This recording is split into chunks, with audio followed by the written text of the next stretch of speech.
everybody, and welcome to Writing the Rapids, the show where I, Joe Bielecki, talk to writers about writing. Very often, those writers have been recommended to me by writers who have previously been on the show. In the case of this month's guest, Robert Kloss, he was recommended to me by Megan Lamb. I've done 2 episodes with her. If you liked those, you'll like this, and if you like this, you will like those. Robert Kloss is the author of The Genocide House, A Light No More, From Inside the Castle, The Woman Who Lived Amongst the Cannibals, also from Inside the Castle, The Alligators of Abraham, The Desert Places, and The Revelator. He lives in Chicago. If you would like to help out this show, you can do so in a couple different ways. Patreon.com/NoisemakerJoe is the place to go. For $2 a month, you can help me pay my student loans and get episodes a couple days before anyone else. You can also toss me a one-time donation at paypal.me/NoisemakerJoe, or you can buy my novel. It's called Tired. It's on Amazon, and it's pretty good. Without spending any money, you can do things like following me on Twitter and Blue Sky. That's a new thing I'm doing now. It's Noisemaker Joe on both places. You can also tell a friend about the show, rate the show on places like Spotify and Apple Podcasts. You can retweet my tweets and or skeets about it. You can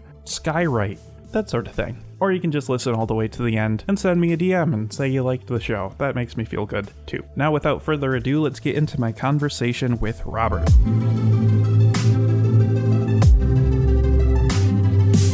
Where I want to begin is with A Light No More and The Woman Who Lived Amongst the Cannibals.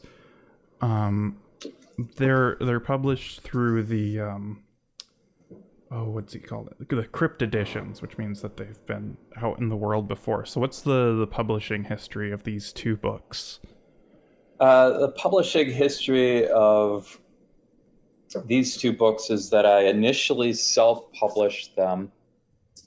And I have the original editions right here.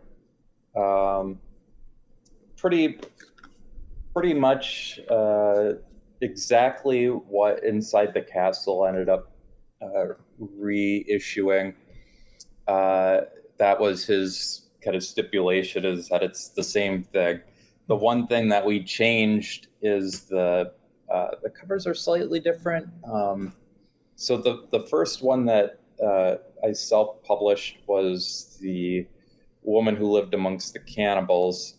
And so it has the, same cover art, which is done by an artist that I've worked with a number of times, Matt Kish.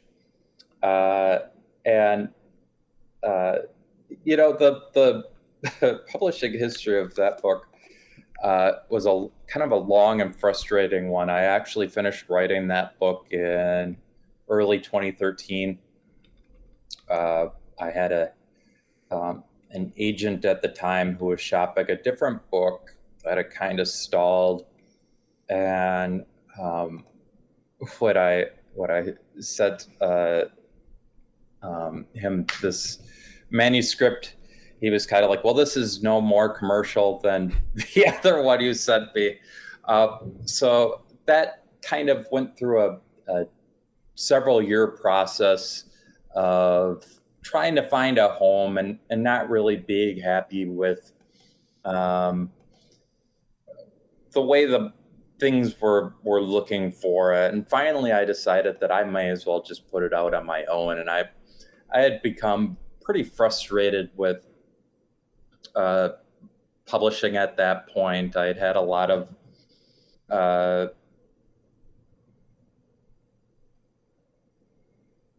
I don't want to be critical of anyone. It's just, it's just the nature of the thing. And, my goals, I guess I had to figure out what I wanted out of publishing. Do I want to make money? Do I want to make a name for myself? Do I want to just write the best thing that I can and have an audience in it? And I ultimately decided that I wasn't willing to do the thing that I didn't want to do. Like, I'm just too stubborn. And while I was kind of going through that process, I was working on A Light No More. And A Light No More, that writing process was kind of informed by some changes that were going on in my life. and those kind of life changes involving publishing. And I moved cross country, and I was suddenly living in a totally different place, and I didn't have a job anymore. Like all this stuff was going on.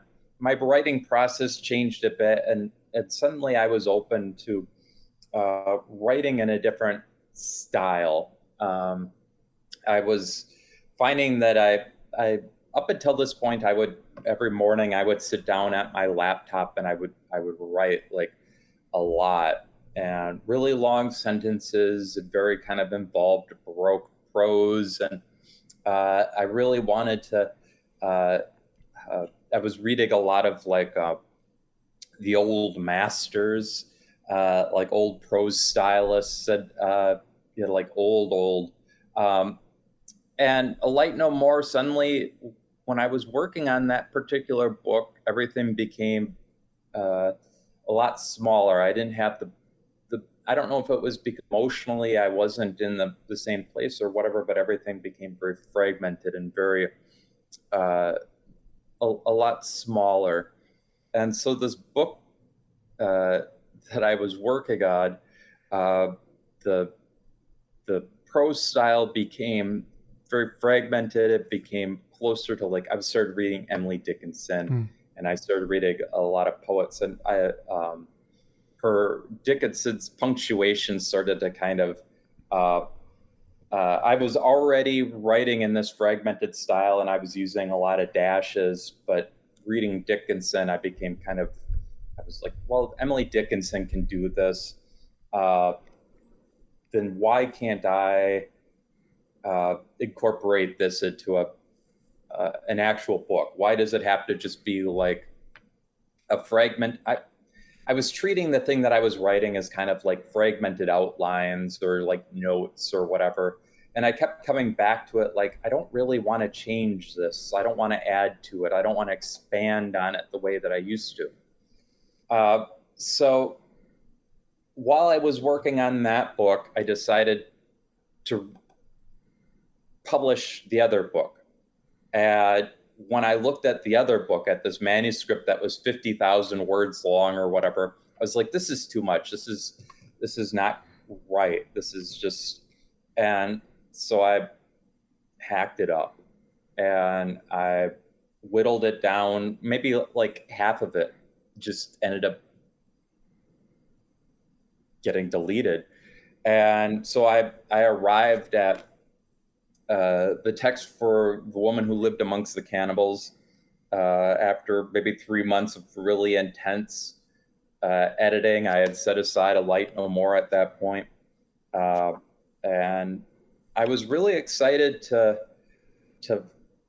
it felt very liberating. Like, okay, now everything's finally falling into place. I don't have to worry about if somebody would publish this anymore. And honestly, I knew that when somebody opened the book and saw how, there are a lot of pages like this where there's like 3-4 words on it, and a lot of pages a lot of white space and a lot of like wasted space. I knew that it wasn't the kind of thing that anyone was really going to take seriously anyway, but I liked it. It's the kind of thing that I always wanted to do. So I got while I was editing it, I got an artist, got Matt involved. He created the illustrations, and I don't know anything about publishing, right? Like I'm a writer. I'm not an editor. I'm not a designer. So I had to learn how to do that while I was working on this book. And I'm sorry if this is a convoluted answer, but it was perfect. It was a time in my life where I was like, the thing I thought I was going to be doing no longer applies. I'm in control of everything now. And I liked that. And it was very freeing. But I had to teach myself a lot of stuff, and that was really frustrating as well. Like I had to try to learn how to use InDesign and all of these things that I never really like really learned how to do, and any kind of like, I couldn't edit a book for somebody else, but I was functional enough with it that I could sit down and kind of like typeset and make sure that when the files were ready, and went to the printer, that everything was going to be fine.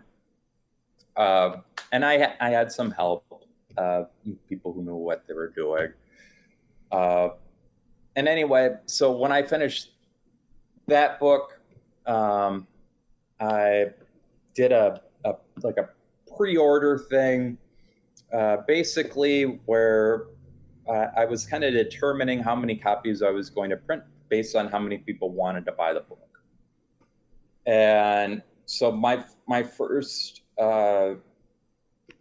experience self-publishing was basically, I'm going to print maybe 200 copies, or I think it was like 178 copies, something like that, because the printer does more than what you order or whatever. And I think I had like 30 copies left over that I sold. And I sold after I received them, and when the pre-orders were going out. And I ended up making more money from that than I had made from many of my books that have been published through smaller presses or whatever, like a lot more. And I thought, well, hell, this is great. I have total control. I don't have to worry about if somebody's going to look over my shoulder and say, like, can we change this? Can we smooth this out? Can we make this more commercial? And I never had anyone up until that point tell me to change something. But what I had was people making a lot of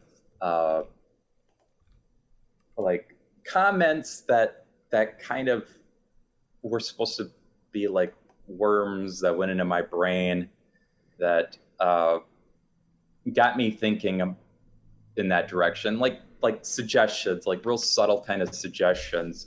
And I didn't have to worry about that anymore. So when that kind of ran its course, I went back to A Light No More, and I put that together, in a few months. And the process of putting together A Light No More was totally different than Cannibals, because now I was really working on it it was maybe half complete. I thought it was almost totally complete when I went back to it. It was about half complete. It was completely different than what it ended up being. But now I put it together knowing that I was going to self-publish it. So now I had total free reign. And the editing and publishing process, the writing process were all, and the design process, like all of that was totally intermixed. Mm-hmm. The book that ultimately came about was because now I knew that I was going to be doing it. So there are a lot of images in it that I started working on as I was writing the book and as I was developing the book. So I was thinking about design elements as I was writing it. I was thinking about how it was going to look on the page and kind of writing it and editing it with that in mind. And it was, again, really liberating to not have to worry about, like, is this long enough for, I think the book is like 7,000 words. Is this long? Can a 7,000 word book that I inflate 200 pages, is that publishable? It is if I say so. Are people going to want to buy it? I'm not going to force it on them. I'm going to do pre-orders, and if people want to buy it, they can buy it. And I should also say that I was never going to reprint these. I was never going to republish them. When Cannibals came out in, I think, 2017, and A Light No More came out in 2018, that was going to be it. And I think partly that was out of bitterness, like, well, nobody wants to publish this, to hell with, I've put it out. The people who want to read it are going to read it. And I put the PDFs up on my website, and I was like, anyone else wants to read it, they can read it. Uh, and if you look at the originals, my name is not on either of them. Uh, on either the Cannibals, Cannibals has the original self-published Cannibals has the title on the spine, and there's a title page. But A Light No More doesn't have my name or a title on it. And part of that was, again, I don't have to worry about selling it. There's no blurbs, there's no nothing. But I think I was also like consciously thinking about like these things as objects, kind of mysterious objects that somebody discovers somewhere. But I was also thinking about it in terms of the only people who are going to buy this are people who already know me. I don't have to sell anyone on it. They're buying it because they're invested in me. So I think the one bookstore that ended up with A Light No More, it was just like this object sitting on a display. They had 5 copies, and no author name, no title, and people would pick it up and they bought it. Like I was surprised they were gone in a couple weeks. And eventually I got like a couple emails from people like, I think you're the author of this strange book that I found. And I thought that was cool. And then I would get emails from people saying like, listen, my friend has this strange book. I want to buy a copy. Can I get a copy? Like a couple a year or whatever. It's like, no, they don't exist anymore. And, I started thinking about, I will go through these periods where I am very difficult and cantankerous, I guess, and I'm like the hell with the world. And then I think about it, and I think about the artists that I admire who are like that, and how frustrating they are, and how I wish that it was easier to get a hold of their work, or that maybe they were more prolific, or and so I started kind of thinking like maybe there's only a handful of people out in the world who are interested in getting a physical copy of this. Like, it's not like people are pounding at my door, but every time I have to tell somebody, listen, I'm sorry, you're one of the few people in the world who wants the new Robert Kloss book and you can't get it. I felt bad about that. So around this time, this is maybe I guess around the time that I was self-publishing these books, I came across the Inside the Castle, and I was really excited by their books, and I thought they were doing a lot of cool things. And in the back of my mind, I was like, if I ever do another book with the intention of publishing it with somebody else, I want these guys to do it. And so I sent John at Inside the Castle, I sent him both of the self-published books, and he liked them. So I guess kind of probably already in the back of my mind, I was thinking of doing something with them.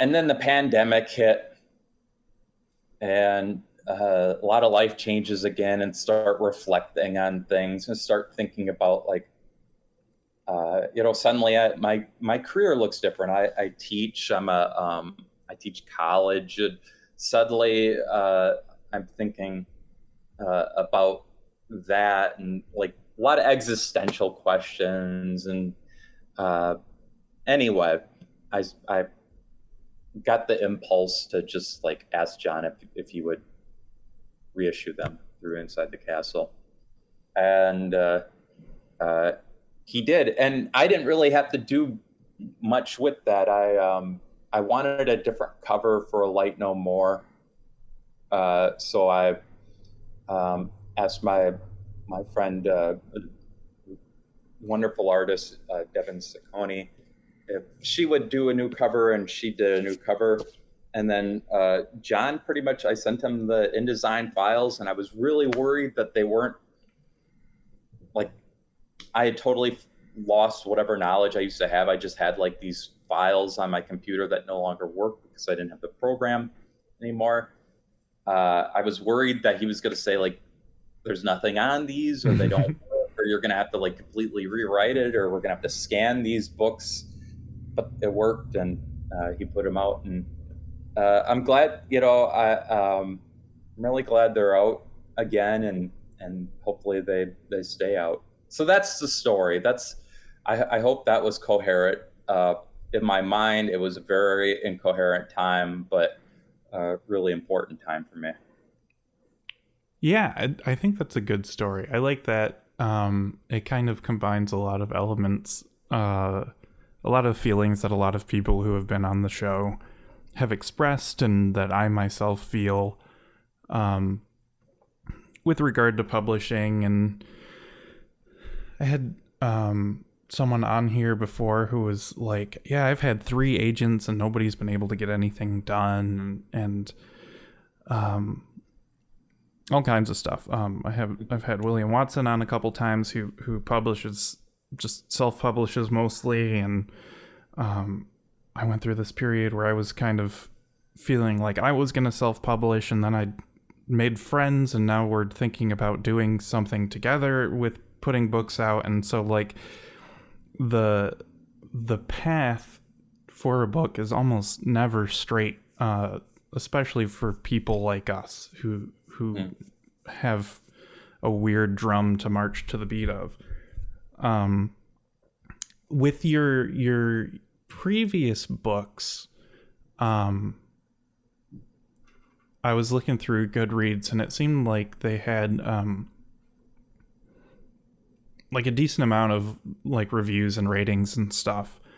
Were those all out through other publishers too, or were Yeah. So the first novel that I wrote was The Alligators of Abraham. And that was published by Mudlushes Press in 2012. And Mudlushes Press was great. Maybe 6 months after it was published by Mudlushes Press, the press went defunct. The publisher, Jay Tyler, was doing everything on his own. He was putting everything together on his kitchen table, and he's got a family and a job, and he was writing a lot himself.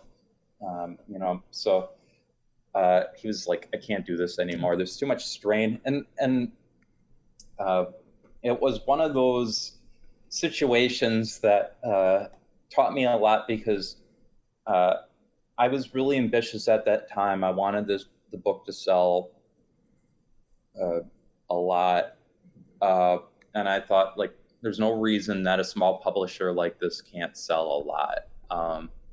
It happens in music all the time. Something like breaks through, and all of a sudden, this is 2012, 2011. There was a lot of like, my friends were moving on to like larger publishers, or having books that had been previously published by small presses picked up by like Penguin or whatever would buy them. And so I was like, that kind of thing can happen. But the problem was that for a small publisher like that, it costs money to print books, and he wasn't able to keep up with demand. He got too big too fast and wasn't able to do it. So anyway, that book went out of print after like 6 months, and it was a really difficult thing for me, because it was my first novel and it meant a lot, of course.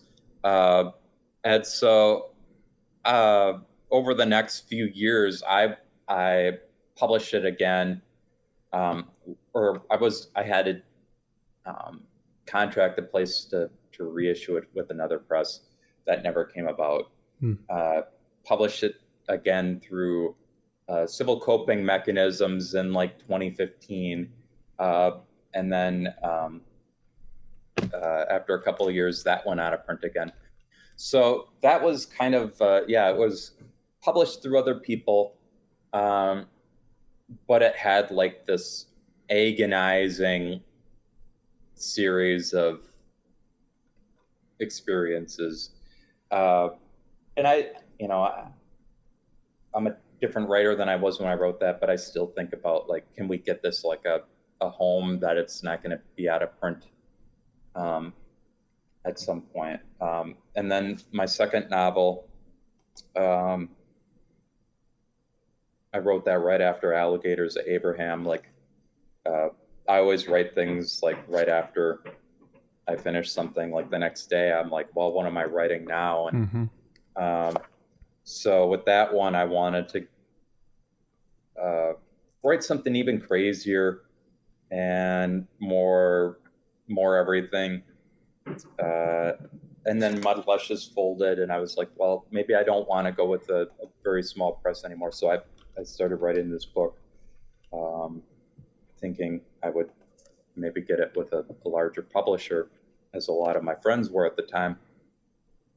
And anyway, this is when I ended up getting an agent and went through the whole process. Like every publisher in New York turned it down, like that whole thing. And so that was published eventually with a publisher that was just starting out of LA, Unnamed Press.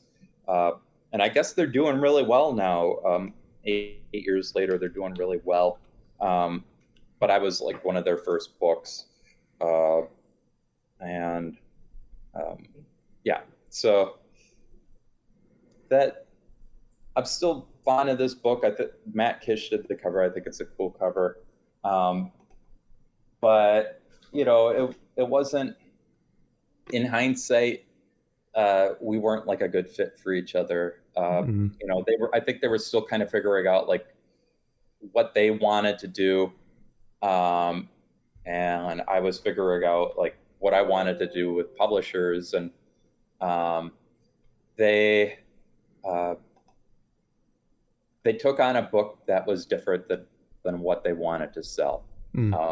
And so anyway, long story short, that experience kind of taught me a lot of lessons about trying to make something happen for a project that maybe shouldn't happen. That trying to gain success through the back door and kind of sneaking something onto the shelves in a way, which just in the long run, it was just.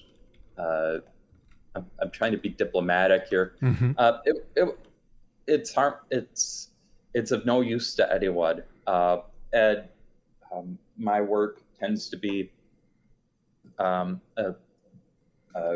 good friend of mine for many years read my first two books, and he said, if you weren't my friend, I wouldn't have continued reading these because they were so violent and so extreme.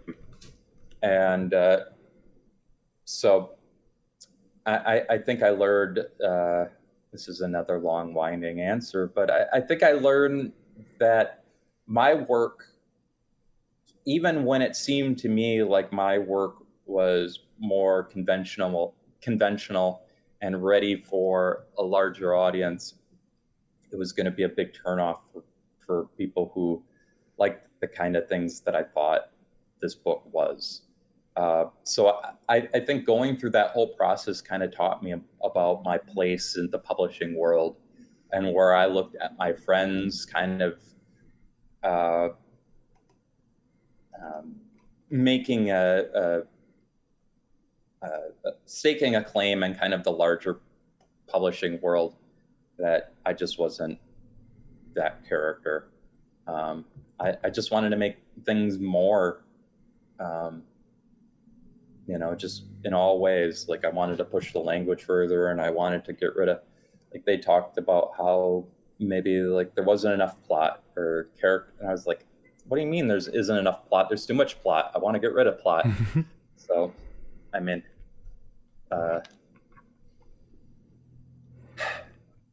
just difficult sometimes with the decisions I made, I guess. Sure. Yeah. I think that's all fascinating. I think the like amount of time that you've spent you know, working and adjusting is probably like good to think about. I feel like, and maybe this isn't true, but I feel like a lot of people I talk to like have a hard time getting published, but then find a place and it's a good fit, and then everything from there is more easy. That's like, I'm always looking for that forever home. Right. You know, like, who's gonna take me in and nurture me? Mm-hmm. Yeah, and I think that's, you know, that's frustrating, obviously, as the writer, but it's frustrating too as a reader, right? Like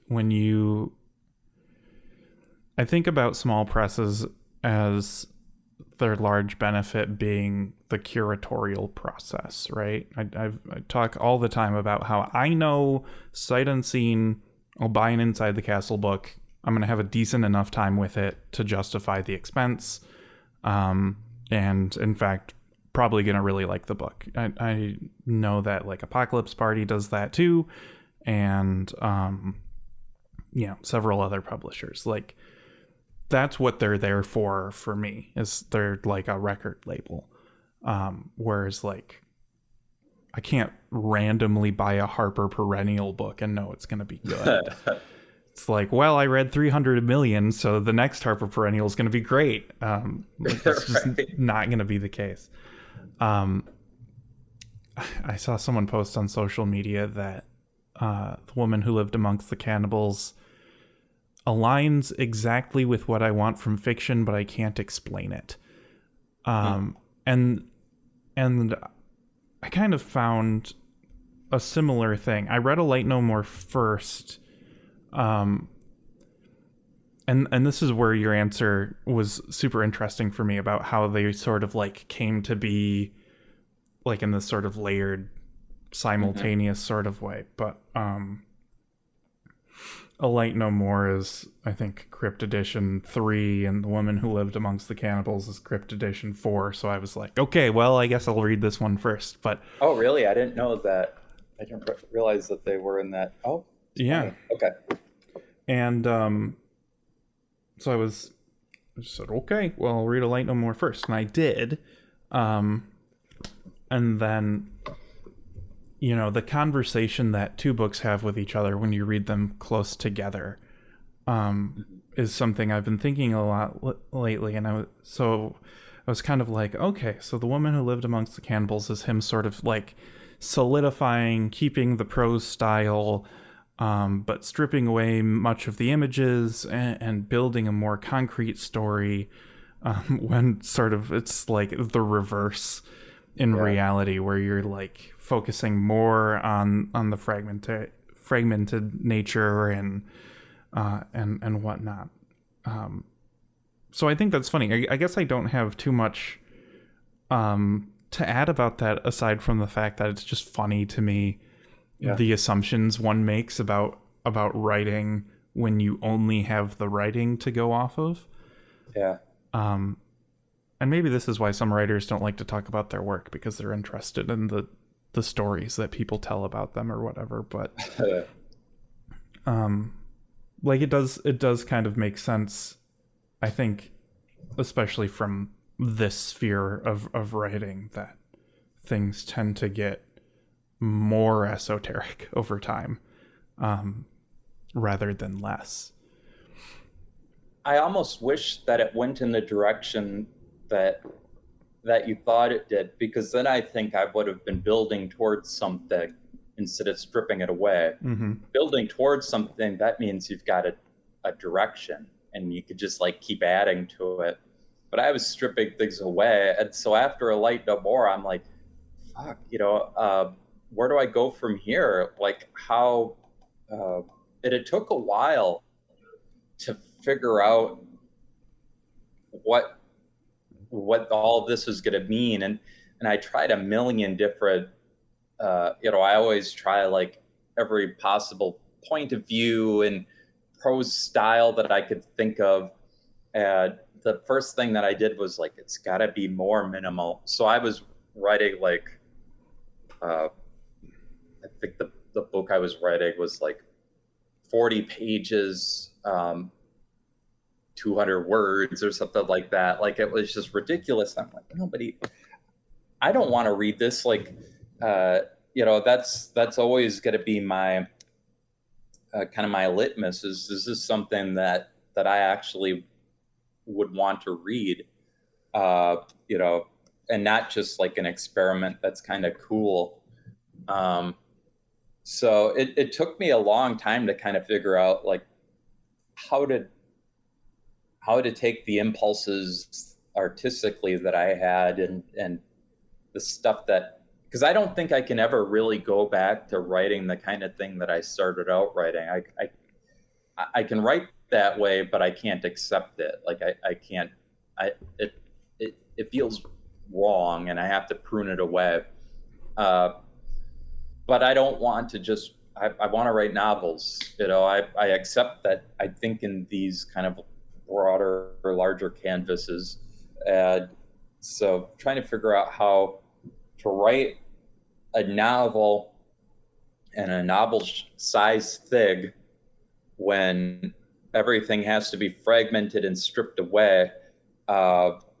It took a couple of years after Light No More before I had, and I try to write every day, and I'm always working on just the one thing. It took me a couple of years before I had like any kind of direction, just because of the stylistic limitations. And I really painted myself into a corner. And I always have this voice in my head that's like, well, you could always write for a larger audience, like maybe, and so I'll try that for a bit.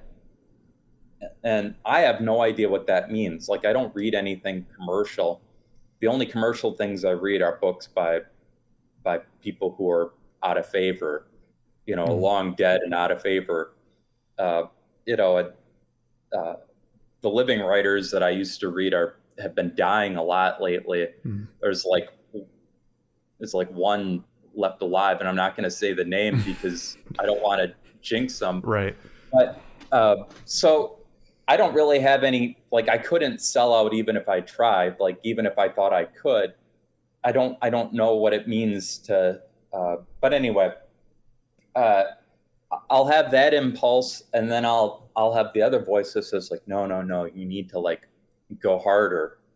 And somewhere in the process of writing one thing that seems like the more inviting version of the thing in my mind, and the harder version of the thing, like it kind of meets in the middle.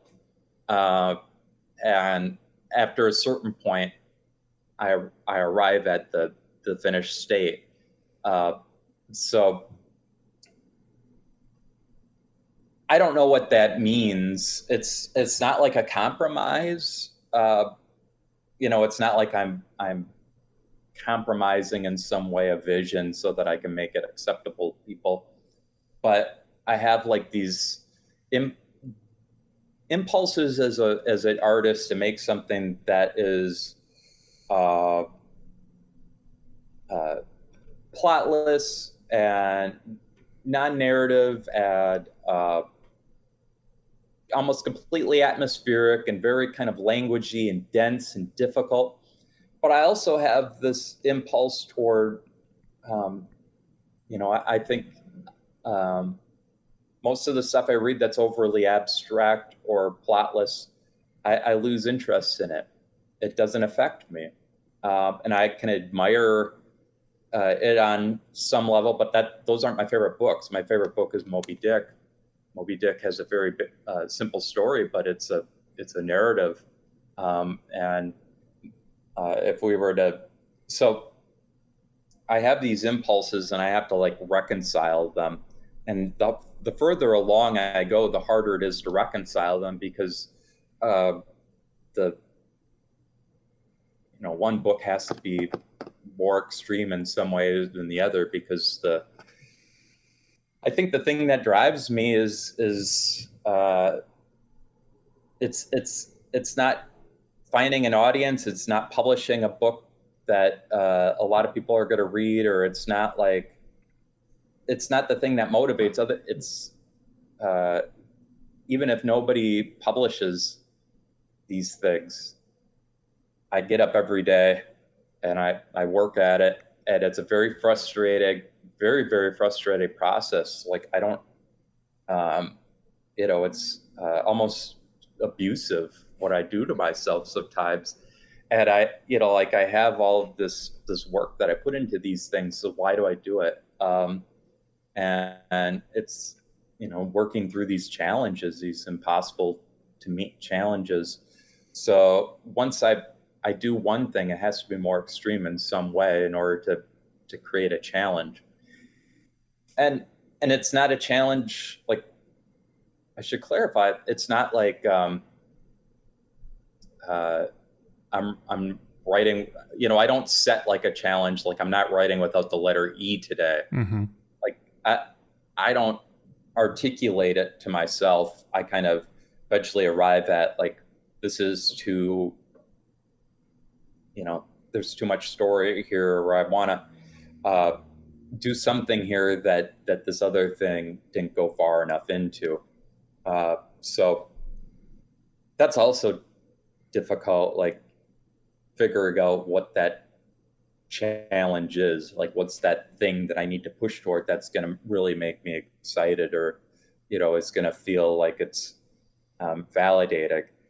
And I worry about that too, because the older I get, I don't want to stop finding that thing. The more books I write, the harder it's going to get to want to keep going with writing. But I know enough about myself at this point that I'm always going to want to keep going with it. Nothing's going to replace it. When I was doing A Light No More, that's a very visual book. There are more images than words in that book almost. Mm-hmm. I was like, well, maybe that's the thing I'm doing now. Maybe I want to become a visual artist. I don't have any talent as a visual artist. I tried that. I bought I was like, well, I'm going to learn how to draw with charcoal, and I'm going to create. I'm no good at it. And I don't have the patience to try to, I'm too old to relearn things, I guess. I don't have, I've spent over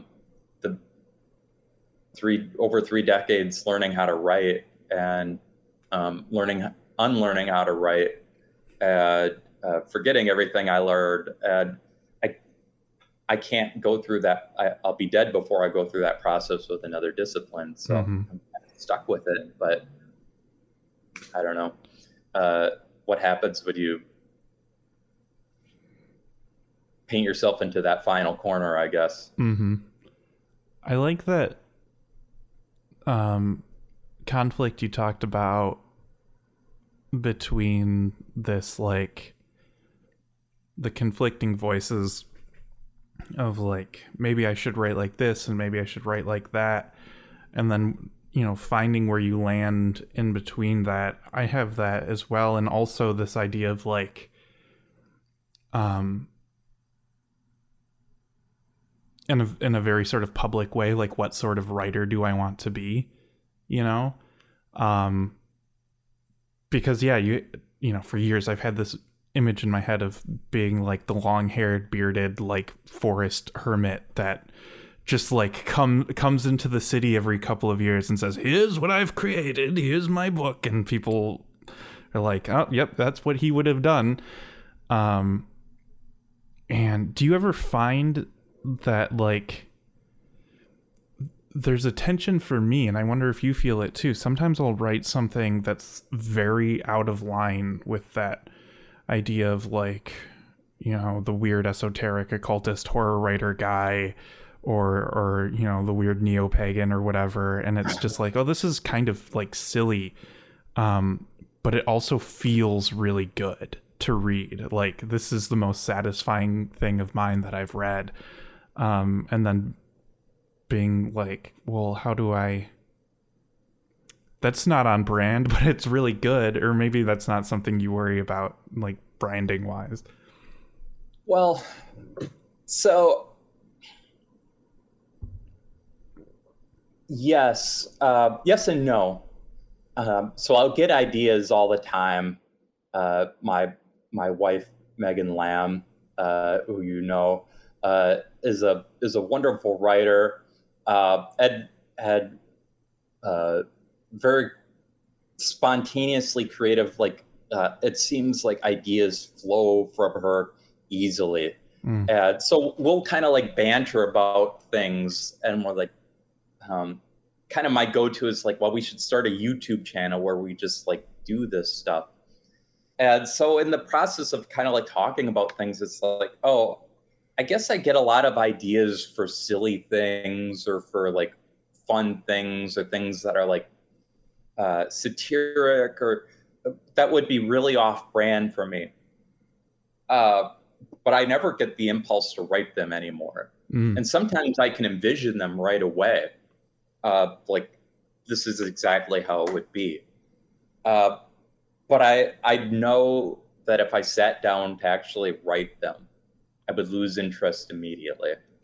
And I went through a long process. I went to my MFA program right out of undergrad, and I went through a long process from when I was like 23, 24, entering MFA, when I was like gonna solidify my voice, to when I first started publishing, 7 years.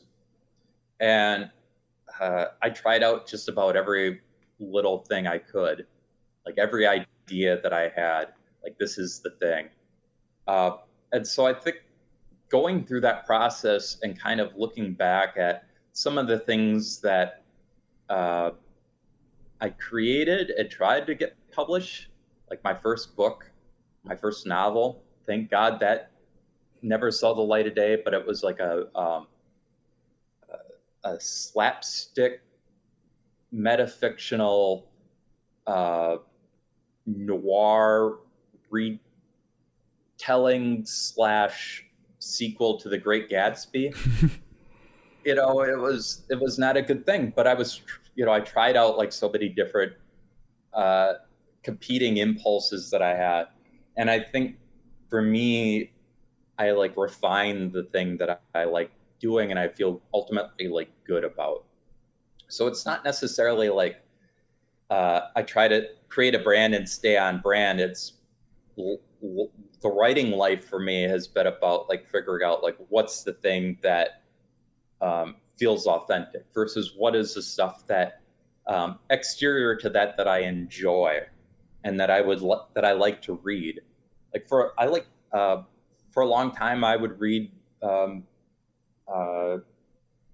don't know, like a humorous book, funny book, light book, like I don't know, anything I can think of now off the top of my head isn't light, but like Tristram Shandy or something like that. Like I love that book. I think it's such an interesting. I could never write anything like that. I wish I could. I wish I could write a.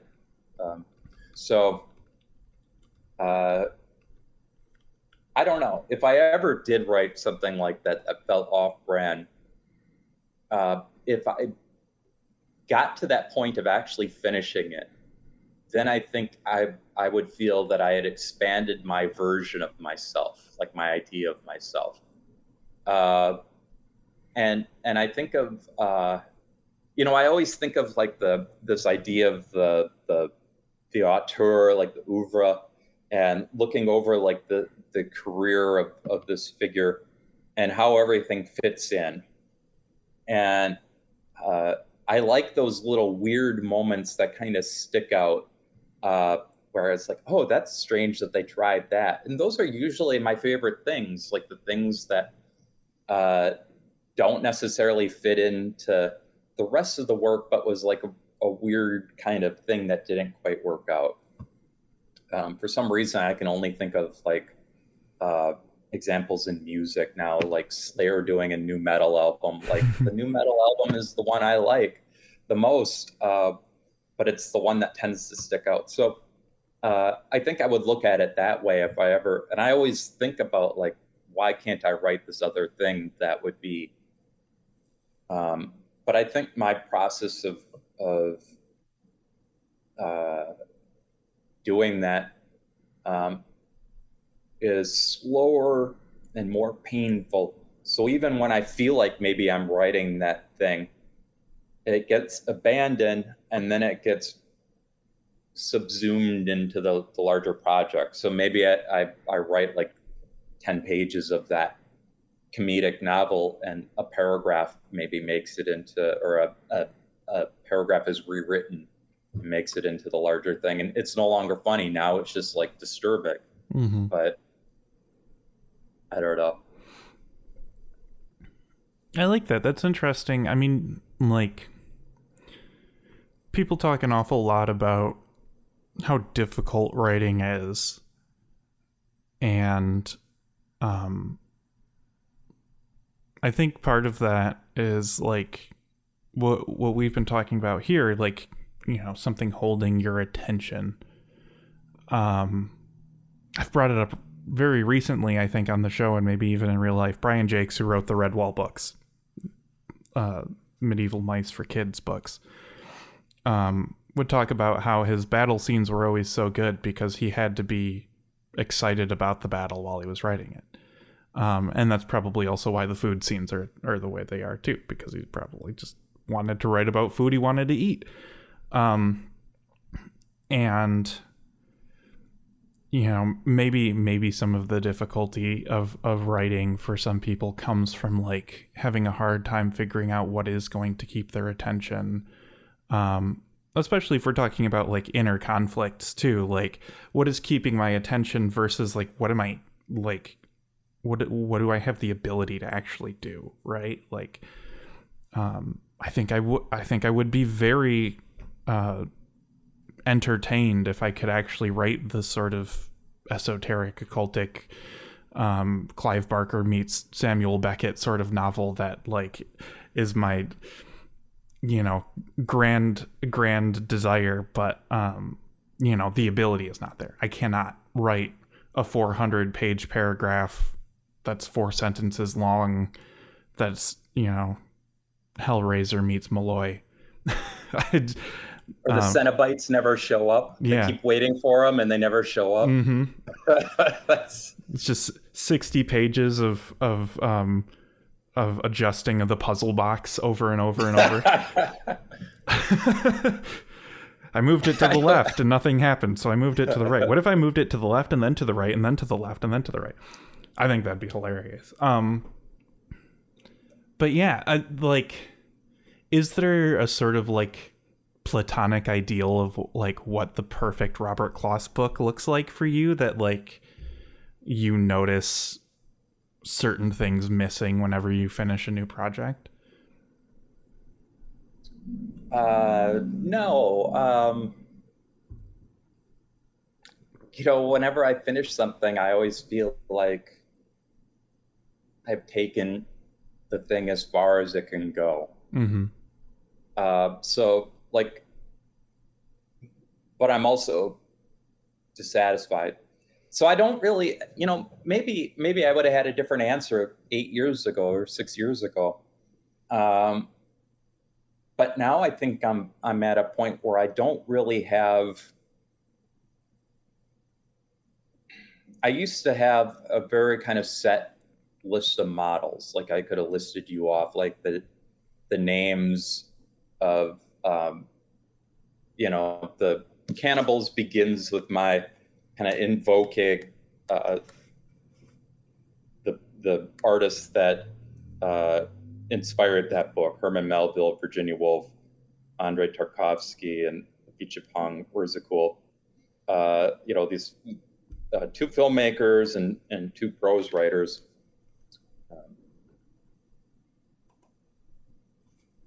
That was kind of like, you put all those things together, and that was the thing that I wanted. I don't really have those. I don't really have models in my mind anymore. I don't have like, and it would probably be a lot. It would make a lot more sense at times in my writing life if I had like these texts that I aspired to. But for the thing I'm working on now and the thing I finished last year, I don't think I've really had those anymore. And I don't know why that is, because I used to get like those thoughts, like not Beckett and Clive Barker. Now that you mention it, like that's a great idea. All yours. I wish, but and now I'm getting ideas for like funny film versions, like the Buster Keaton Beckett movie, but with Hellraiser. Anyway, yeah, I don't know why that is, and sometimes I think it's just it's alarming to me that I don't have that necessarily anymore, and sometimes I think it's just about finding those texts. I don't read a lot of fiction anymore. I don't read a lot of the things that I used to. I read more like history and biographies and essays and things like that kind of inform what it is that I'm going to write, in terms of like helping me shift my perspective, helping me see things in a different way. So I guess the answer is like my version of the Platonic ideal of the Robert Kloss novel is something I can't imagine yet, and hopefully I figure it out at some point. Because lately, whenever I'm writing something, I can't imagine ever finishing it. Thankfully, I do tend to someday finish it, but the last two books I wrote, A Light No More, and the book I wrote after that, I didn't figure out the final form of them until like the last couple weeks that I was writing them, and I worked on them each for several years, and I had no idea at any point that I was any closer to the end until it snapped into place, and I was like, I'm basically done. So the vision gets no clearer until it's like I'm walking through fog toward a door I hope is there, and then I accidentally run into it. Oh, that's so scary. Yeah, that's how I like it, though. A little discomfort. Right, yeah. I respect it. I respect it even if I'm not in a place that I'd be able to do that now. I really got one of the times I talked to Mike Correo, and he talked about how like he thinks about the dimensions for the book and the page count, and then just fills it in with words. And I was like, oh, that's so freeing. Oh, that's so good, because I know like if I need to wrap it up or not. Yeah. I do National Novel Writing Month every year, and have for the past like 7 years, and it's like so great because I get to like 45,000 words, and I'm like, this is about time to be done. And you know, there's maybe a reason why I just write those books and put them away and never touch them again. Do you ever take anything from them though? Oh no, I have a hard time doing that too, because everything I write has so far, all of those novels have been pretty self-contained and like very much their own thing, and so like no, I have a hard time taking from the sort of cyberpunk neo-noir and the you know, the rural surrealism and figuring out how to stitch them together. But you know, I kind of wish I could do that. I feel like maybe I would feel like it was more efficient somehow, or something, instead of having this Google Drive where it's like I should go through and do another draft and see if something's going to work there. But my I think biggest challenge beyond that is that, like, I have too many ideas, right? I have to really be flying through drafts if I want to get everything down. And so that's where NaNoWriMo is nice, because if I have, like, I want to do Clueless, but it's Molgoths, like, I know to just, like, write some notes in a doc, and then November rolls around, and then I pump it out, and then it's like, great, okay, cool, I can focus on something else. But yeah, I also talk to too many different people on here that I'm, like, getting inspired twice a month by people who, even though I say, oh, we're all in the same sort of ecosystem, everybody is writing in different ways and for different reasons, and coming to, you know, actually very different ends. Like, as much as I say that I know I'm going to like every Inside the Castle book, I can't, like, hold up Belfie Hell and A Light No More and be like, these books are pretty much the same. Right. And thank God that they're not, but also thank God that they, you know, hit the parts of my brain that I need hit when I pick up an Inside the Castle book. So, yeah, you know, it's always fascinating to me to see, you know, the hows and the whys of people writing, because, you know, I run into people who write every day like you, and the motivations for doing so are different. Mm-hmm. And from the outside, someone who doesn't understand writing very much will see the same thing, but sometimes there's vastly different things going on. Megan, when she sees me go to my desk every day, and her process is like total, it's the opposite of mine. And when she sits down to write something, like, it's like the other day she wrote something, she's like, can I read this to you? And it was like, she could have, like, it was like a published Megan Lamb thing. I was like, how do you do that? And so she thinks that I'm being very productive, and I'm not. I hope that I am, but it's a lot of stuff that hopefully someday congeals into something. And this isn't how I've always worked. I used to be somebody who could sit down and write like 3,000-4,000 words in a day, and feel like a lot of that was pretty much what I set out to write, and would end up keeping. But yeah, every day I kind of arrive like a blank slate, and don't know what's going to happen, but I have to do it anyway, because you never know.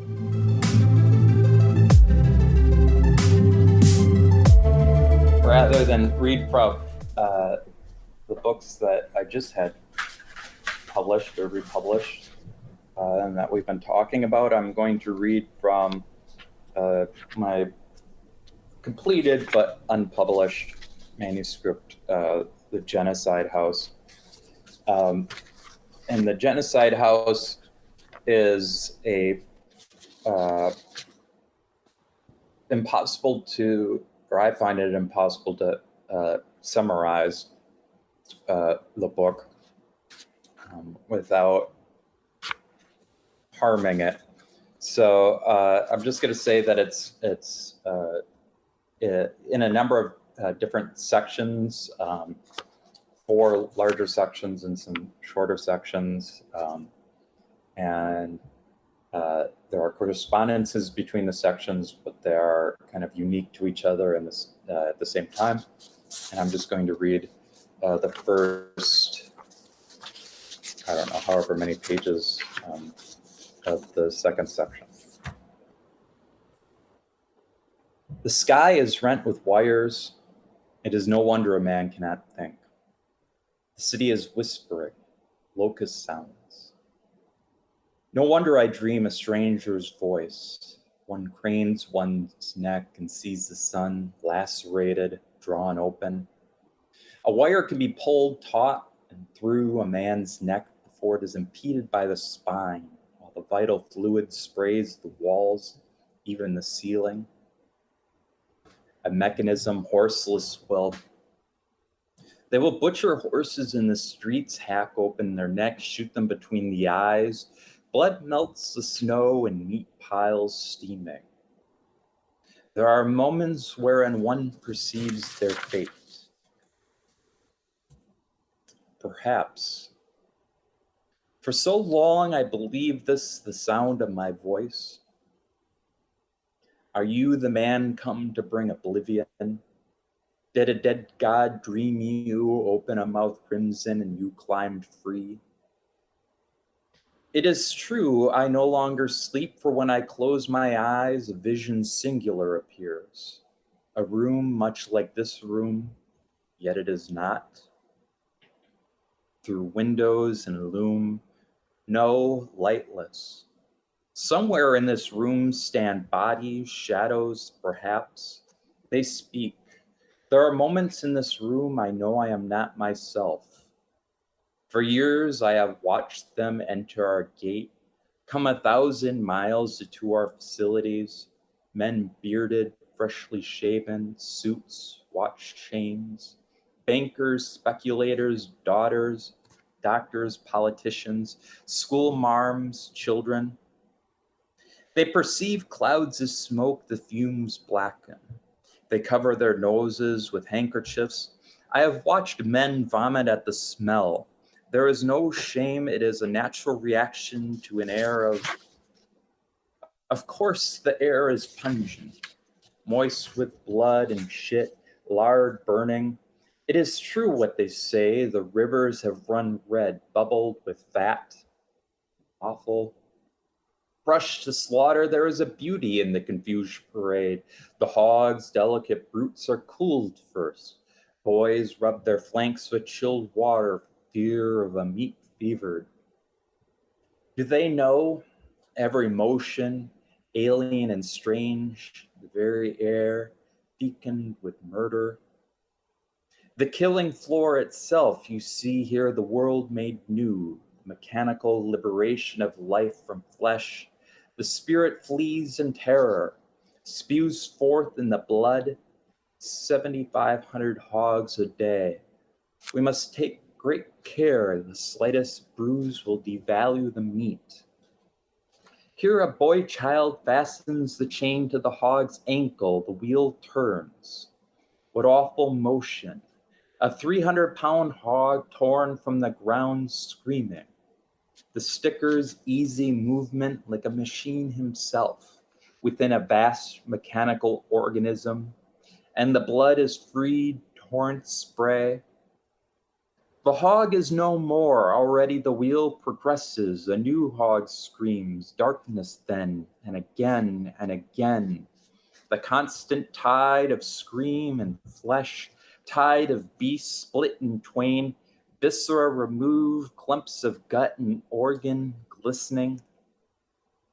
Boy children sweep blood clots, sawdust, meat filth into gutters.